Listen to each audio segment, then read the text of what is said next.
voice of Yahweh, saying, Whom shall I send? And who will go for us? Then said I, Here am I, send me. Praise God. It's a powerful thing when we put ourselves, when we allow ourselves to be in a position. First of all, we're going to say, Y'all send me. Yeah. But before you can be sent, before we can go, we have to put ourselves in a place where we're humbling ourselves before Yah.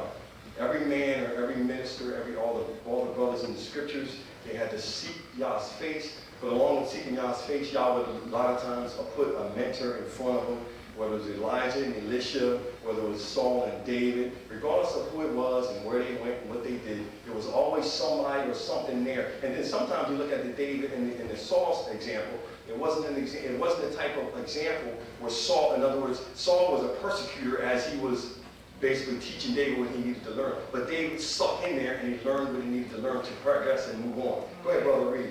Verse 9. Go ahead. He said, Go and tell this people, Hear you indeed, but understand not, and see you indeed, but perceive not.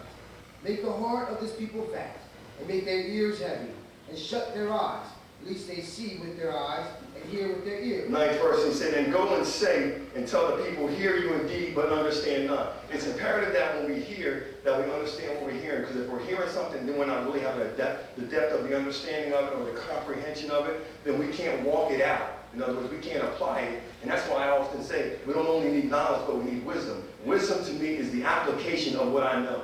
It's one thing to know something, but after we know it, go do it. That's why Yah said, don't be a hearer of the word, but be a doer of the word. Praise Yah. That's true, right? Are we going to read the word this morning? Praise Yah. And he said, make the hearts of the people, and he said in 9th verse, go and tell the people, hear you indeed, but understand not. And see you indeed, but perceive not. We're going to talk about the sight part. Because before we can get healed, we got to get to a place where we got to look at ourselves and kind of take everything off, strip off all the makeup, all the facade, the eyelashes, the masculine toughness, and the this, all the shells and all the stuff that we use as protection. Because all they are scapegoats. All they are is something where we're trying to hide the true person that's inside of us, right? Yeah. We got to take and strip down all that stuff, and we got to stand before God and say, you know what, and see ourselves as we are. Yeah. See ourselves as we are. If we're in a condition where we need something, or we're in need of something, we have to see it. If we see it and we understand it, then we can start taking some steps to get this thing solved. But if we never open our eyes and we can see the things that we lack, then how can we be a help to the nations? This is why, to me, this message is coming forth. Because we're not supposed to just learn this stuff to keep it. We're supposed to learn it and take it to the nations. We're not supposed to force it on them, but we're supposed to be a light to the nations. This is the object that Yah has for his people. Not just that we come here and congregate every week, but that we're an example to the nations. Our forefathers were. That's why when it was time for them to go to AVI and Jericho and all these other places, they already heard of the fame of the Israelites or the Hebrews. That's right. They knew what the Most High could do for us. Because they already seen the examples. And he wants to work that same thing to us through this season. So as we come together as a nation and everybody finding their place. Wherever your place is, get in your place and get ready. Be prepared, right? Because in due season, Yah will raise you up to tell you what you need to do, right? Yes, He will. Open our eyes. Everybody touch yourself. Touch your eyes and say, Yah, open my eyes to see. Yah, open my eyes to see. Yah, open my eyes to see. Because sometimes we're doing things that we can't see. Sometimes we're doing things and we can't see the things that we're doing. That's why it's so imperative that we're humble, because when somebody comes to us and tells us, my man, you're doing this, then my man shouldn't get an attitude. Sister Kathy, Sister Lisa, whoever we're talking to, shouldn't get an attitude. They should say, you know what, bro, I'll consider that. And then if somebody else, I always say, if a total stranger comes to you and says the same thing that somebody in your family says, uh-oh, watch out. Think about it. Two separate people that don't know you say the same thing about you. Watch out. It's probably true. It's probably true. It's probably true, right? Yeah. Y'all ain't got to say nothing. This message, I'm telling you, is going to change your life. I know why y'all gave me this lesson. I was on the phone with a sister a while back. She called me. She said, y'all had a prophecy for me. When I was on the phone with her, she began to say some things, and she was talking to me about some other things besides the prophecy. And as she was talking, I knew just why y'all had me on the phone with her. I'm starting to understand why y'all has me in this lesson on healing. Because what God was, I believe what God's showing me is that I have been asking a question over when we have our classes after service. And I just say, I feel like now that I'm on this side, with this new revelation that I don't have the motivation sometimes I feel like I had before. I feel like sometimes things are more of a struggle. I feel like sometimes things are harder. This is what I used to always say to them all the time. And they used to always say, oh, no, I was saying, well, that's how I really felt. That's how I was really feeling. And as we were talking, she began to say something. And when she started talking about that there's stages that we come through when we're coming out of something.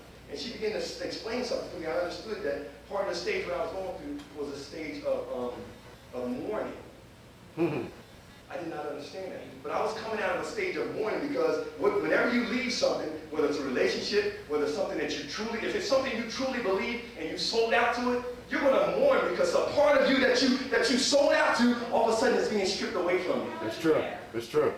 That's why there's so many people that you're going to talk to about this that they ain't going to hear what you got to say. Because inside of them, they sold out to that thing. Oh, no, Jesus is this, and oh, no, listen. They don't want to hear what you got to say. It's true. So as she began to talk, I was thinking, you know what, God, now I know why I'm giving this lesson on healing. That's why I said this lesson was personal for me. But you know what, it's for everybody in here. Nothing you ever say it's for you too. It's for you too. It's for you too. Because and then you look at mourning, you do any research on mourning, there's stages of mourning that people go through. Sometimes you got to watch throughout that mourning process, you might get depressed. There's times of prayer. Think about it, when somebody you truly love died, how did you really feel? There's a piece called anger. That's why some people react from the anger side. There's a lot of people, when they came to this revelation, there's even brothers you turn on YouTube and you see them on there, they're real angry because they need to be healed. That's why this message has to get to the whole house of Israel on healing. That's right. It's got to get to the whole house of Israel. Whole nation. That's why I'm keeping every single note on this lesson. There's going to be something that's going to happen from this. I believe that. I believe that. I believe that this ministry is going to be a catalyst to do some great things. Wherever it is. I don't know who it is, but I believe that this big part of this ministry is going to be a catalyst to do some great things. We got to hold ourselves, though. We got to be willing to learn. None of us know it all. My brother comes to me all the time. He said, all day, right? And I'm willing to say, you know what, thanks, man.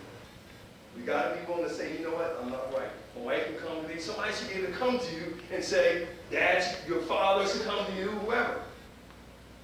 Same thing with our children. We should be able to, I should be able to say something to this brother without him getting an attitude. Come on, y'all. Because he should know that Arnold will have nothing against him. Right or wrong?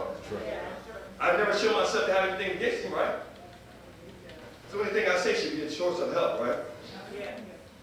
See, we've got to modernize.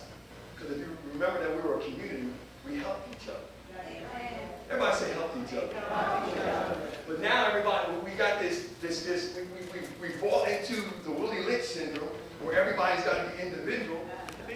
That's right. And say, oh, pushing the baby. But we're too individual instead of understanding that that was part of what he was attempting to do was to tear us apart as a people.